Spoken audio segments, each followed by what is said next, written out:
Halloween. Hey guys, my name is Hannah. Welcome back to my channel, and today is Wednesday. So you're probably wondering why on earth I've got a video up when, even though I don't have a schedule, I only really upload on weekends because that's the only time I really got to film. But if you saw my last video, I explained at the end that I'm going on a school trip this weekend. I'm leaving tomorrow. So unless I film a video now, there's no video I'm gonna get up, and I want to get something up. So I thought, considering it's Halloween, it's okay if it's a little dark outside, it's just the atmosphere, you know? Definitely not me just getting to filming a bit late. But I was going to just film without any costume, and then I realised that it's Halloween, so I've got to have a costume, but I just don't have any costumes to wear or any time to put together a costume, so got the handy eyeliner and drew nose and whiskers. I'm a cat, if you couldn't tell. Yeah, I tried to find cat ears, but I couldn't find any, so that's a bit sad. But either way, I am getting a video up today because if I had a video ready to go up on Halloween, why not just post it on Halloween and make an occasion out of it? Even though this video is not at all Halloween related, in the slightest. Also, the tags can get a bit boring and repetitive, but I've been tagged in this by Starlit Reader here on Booktube. I love her videos, I love her channel, she really just needs more subscribers. Go subscribe to her, I'll link her down below. I'll also leave the original video linked down below, so you can go watch both of those. Please do, they're very good videos. And without further ado, let's get started. I don't think I've mentioned what it is, but you've read it in the title. It is the Booktube Weather Tag. It's actually a fairly okay day today. On Monday it was freezing, it was basically winter, but this is more autumn weather. It's nice, I can wear a jumper but not feel freezing but also not feel too hot, so it's that perfect autumn weather that I love. So it lists 5 different kinds of weather and it asks me what books remind me of the weather and which books do I like to read in that weather. So up first is rainy, and for this one I chose, let me show you, Lord of Shadows by Cassandra Clare. This is one big book and I'm still mad about it. I don't know how long it will take me to stop being mad about the end of this book, and that's why I've gone with rainy, because it makes me feel like crying. I mean, I sobbed my eyes out when I read it, and I still could probably cry if I thought about it long enough. It made me not really look forward to the last book, gonna be honest with you. If you know, you know, I'm not gonna spoil it, don't worry, but it made me very angry for many reasons. It's also the book that I chose for what kind of book do I like to read in rainy weather, because I think Cassandra Clare books, just kind of the fantasy genre, is perfect for snuggling up when it's cold weather, you know, a bit rainy. Sitting by the window, hearing the rain like tapping on your window. Is tapping the right word? I really don't know. Any Cassandra Clare book, but specifically this one where it makes me want to cry and join the sky and just shedding tears. On to number 2, Hot and Sunny, and for that I went with The Gentleman's Guide to Vice and Virtue by Mackenzie Lee.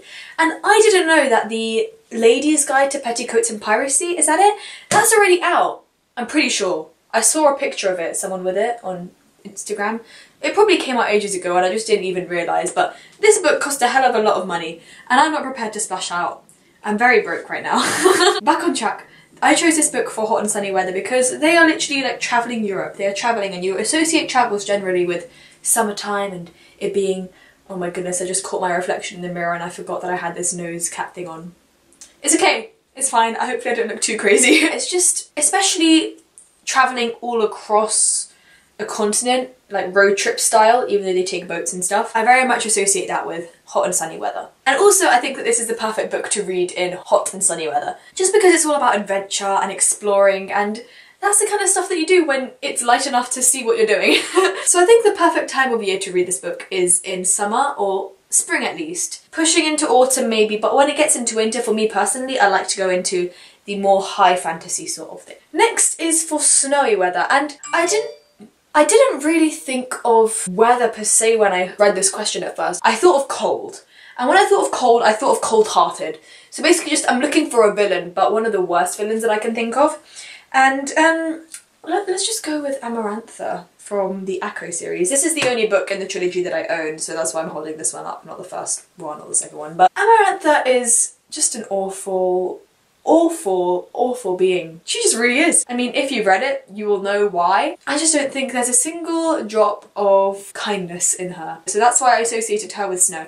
I'm actually not the biggest fan of snow. I mean, I kind of want to experience real snow. I don't want to experience the cold of it, but I think that because the snow that we get in London is just really dreary and just kind of slush, and then it doesn't set most of the time, it's a bit sad. the snow that we get here.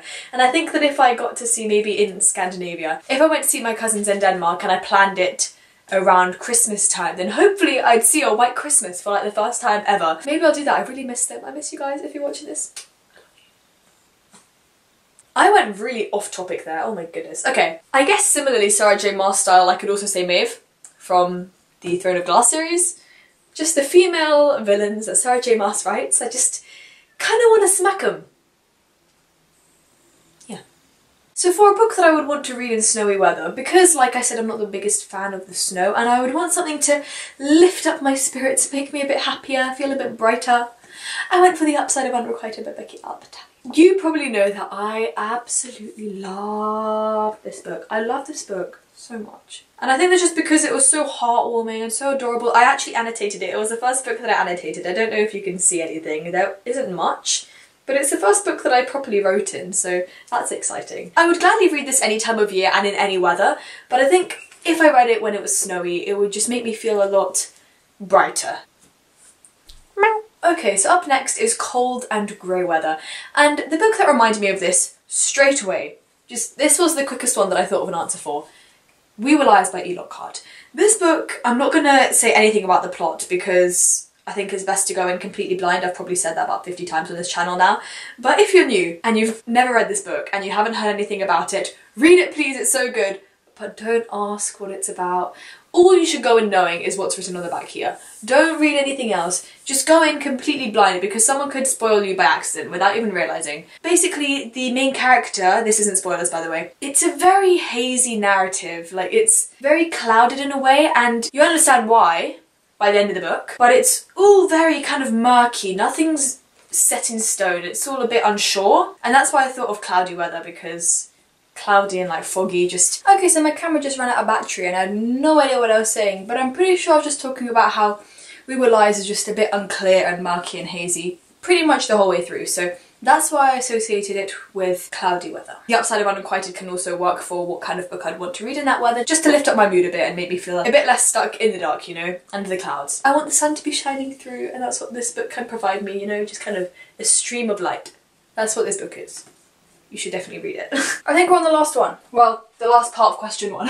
And that is for windy weather. So when I thought windy, I just thought like a change, a turn in events, and just something unexpected. Kind of, you know how like if I got caught in the wind, it would just kind of, phew, I don't know what I'm doing. It would just get really big very quickly out of nowhere suddenly, and that's kind of a sudden change in events where something gets a lot worse very quickly. I don't know how I got there just from windy, but that's what I thought. And I'm going for Catching Fire by Suzanne Collins, and I read this a very long time ago, but it is my favourite book in the trilogy. Everyone knows what happens in this, right? Am I allowed to spoil it? Basically, it's the Quarter Quell, and we already know there's going to be something big that's going to change to do with the Hunger Games at the Quarter Quell, but the thing that happens this time, it's big. It reminds me of wind. Fire trapped in wind. Caught in wind. I hope you're getting my analogies right now. And also it's called Catching Fire, and like fire catches on the wind and blows out of proportion, right? I feel like I'm in a really weird mood today. I'm so sorry. But yeah, also I'm not really sure what kind of book I'd want to read in windy weather. I'm not really sure.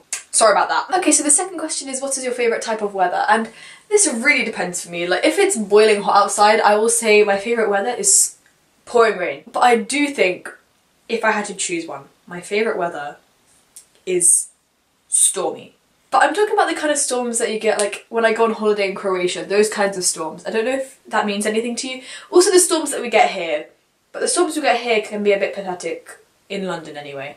I know they can get a bit worse the closer you go to the coast. But in London it can be a bit rubbish.